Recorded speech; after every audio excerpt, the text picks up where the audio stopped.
دا غینه بعد یو سوال لې هغه دا چې آیا یو سړی له دا جایز دی چې د خپل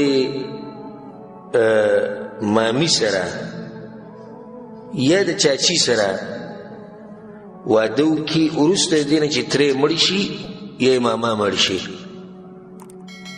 جواب د دې مسلې وبالله توفیق هغه دا دی چې بالکل جایز دی چې یو سړی ماما مړ شي او د دې زنانه عدت ختم شي او بیا سره دی واده وکړي، یا د یو سړي تره مړ شي او بیا دغه ښځه عدت تیر کړي او د هغې نه بعد ورسره دی نکاح وکړي، دا جایز دی لکه څنګه چې دی د ورور ښځه په نکاح باندې علي.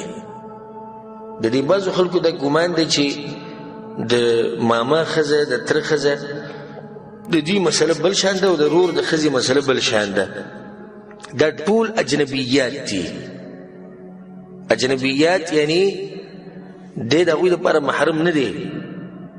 ځکه دا مسلو سره یاد ساتئ چې د ماما ښځه چې ده او د تره ښځه دا به پرده کوي د خاوند د دې خورۍ نه او د خاوند د دې رواره نه، ځکه چې دې سره نکاح کېږي. دا وایي زموږ د ماما ښځه ولې داسې ډېرې قصې نه وي شوي، الله دې به هم پردې راواچي چې د ماما د ښځې سره لیړي شوي دي که نه وي شوي، د تره د ښځې سره یې لیړي.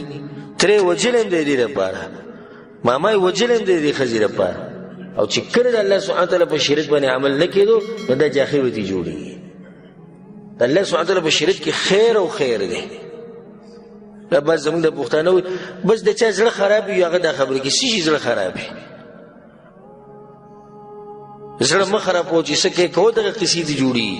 ماما یې مړ کړو د مامي دپاره او تره یې مړ کړو د هغه د ښځې دپاره او بیا هغه ښځه وله وتښتوله، یا تره شتي ښځه وله تښتولي، ماما شتي او ښځه وله تښتولي والعیاذ بالله.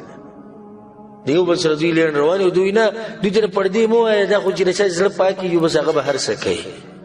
چې زړه یې پاک کړي بس پرېږدول بیا بس پردي سړي به کور ته راننوځي او زړونه یې پاک دي.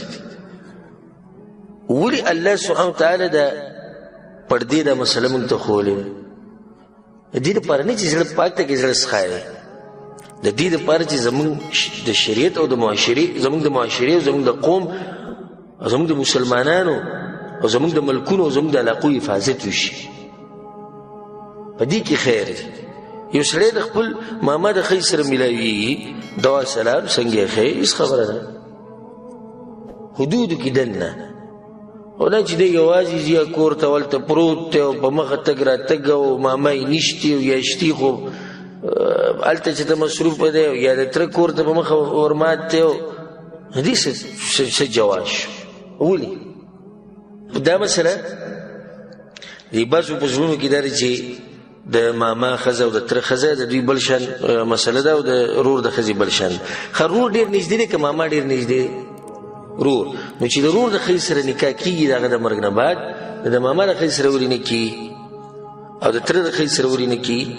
نو بالکل د دوی سره چې دی نکاح هغه کېږي چې کله عدت تیر شي، الا دا چې په هغې کې بله څه وجه لکه د رضاعت مسله پکې نو هغه اوس د بلې خبرې داسې په حرامېږي که د او د مامي یا د او د تره ښځې په دې منځ کې د رضاعت څه مسله ثابتېږي هغه جدا مسله ده، خو موږ عامه خبره وکړه.